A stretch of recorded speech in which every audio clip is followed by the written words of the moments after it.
Hey, what's up, everyone? Welcome back to Moto Monday. And today we're going to be discussing something I think every American is talking about right now, or has at least heard about, and is probably absolutely furious on so many levels. So let's dive into it. We're going to talk about the trade of Griner for the Merchant of Death.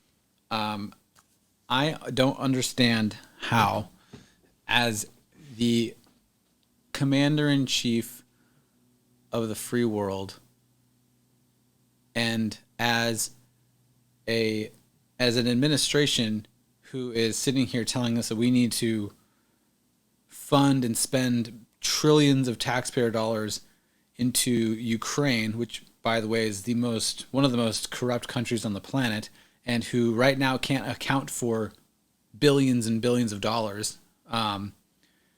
We're spending all this money to help Ukraine fight Russia, and then what do we go and do? We go and trade the Merchant of Death, Viktor Bout, for a WNBA star. This is probably the only time anyone's paid attention to a WNBA trade.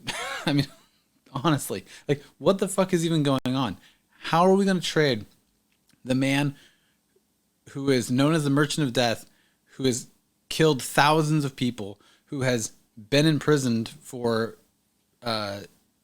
conspiring to kill U.S. citizens and officials, for a WNBA star who hates America, won't stand for the flag, won't say the Pledge of Allegiance, won't honor the U.S., who broke laws in the country that she was visiting? That's on her, right? Like, why are we trading the world's... At the time, think about this.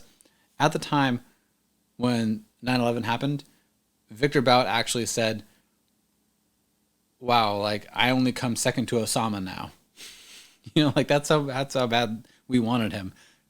Osama was the only one ahead of him. And they're probably honestly like this. Like,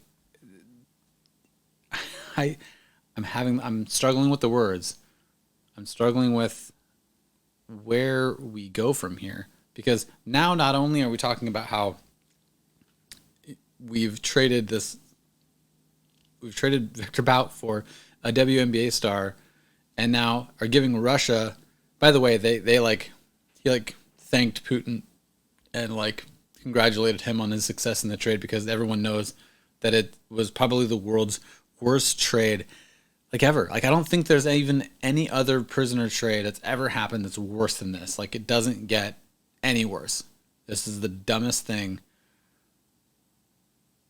And almost the dumbest thing, because Biden and that administration is not out of the office yet, but so far this is pretty bad. But what I don't understand is how, not only that, right? Not only are we talking about this trade, not only are we giving Russia another means of, giving them someone who can find basically anything on the planet and is willing to break whatever laws to get it there. So he's going to help Russia fight Ukraine.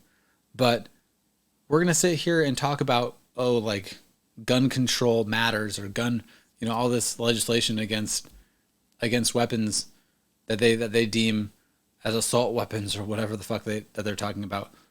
And then they're going to go hand the world's leader in illegal arms trade over to Russia. Dude, I'm sorry. I'm just at a loss for words. I don't understand how you can sit here and punish Americans and strip them of their freedoms and strip them of their rights over fallacies and bullshit and nonsense, and then turn around and hand over Viktor Bout to the Russians. It just flies in the face of everything and everyone. I don't know, man.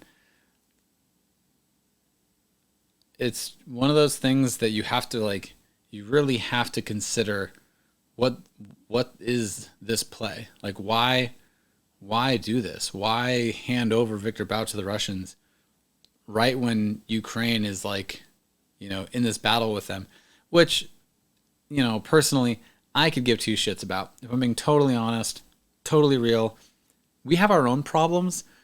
America no longer needs to be the 911 force for everyone else. You know what I mean? We need to look internal, fix ourselves, and then it's kind of like the whole airplane model, right? Like put your mask on first so you can help the person sitting next to you. Don't try to help them first, because get yourself good and then help others.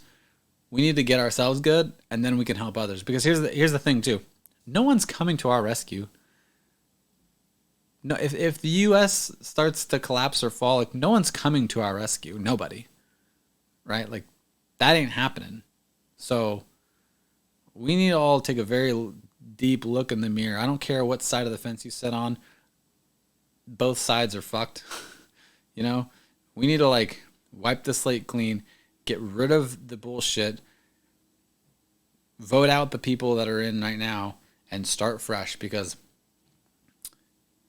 And do whatever kind of repealing of people, or I don't even know, like however the fastest we can get the people that are all in right now out and move on to a whole new fresh slate with people that actually care about Americans and our way of life and the way that we do things and what's actually best for America. Because there's so many different things. There's so many different topics. So it'll be other videos. But I really want you guys to think about how detrimental this is, right? On the world stage too, because it just makes us look so incredibly weak. And I can't anymore. I can't do this topic anymore. I had to cover it. Obviously, it's everywhere. It's in the news. I just wanted to give my 2 cents on it. If you guys have any questions, comments, leave them in the chat below. I will try to get back to them as soon as I can. If you guys are seeing this on TikTok, head over to YouTube. If you're on YouTube, head over to TikTok or Twitter or Instagram, any of the places that I'm at. Hit the subscribe button, notifications, likes, follows. Thanks for all the love and support thus far, guys. I will see you guys tomorrow for Tactical Tuesday. As always, stay loose, battle on, and if you've bitch in your heart, it'll show.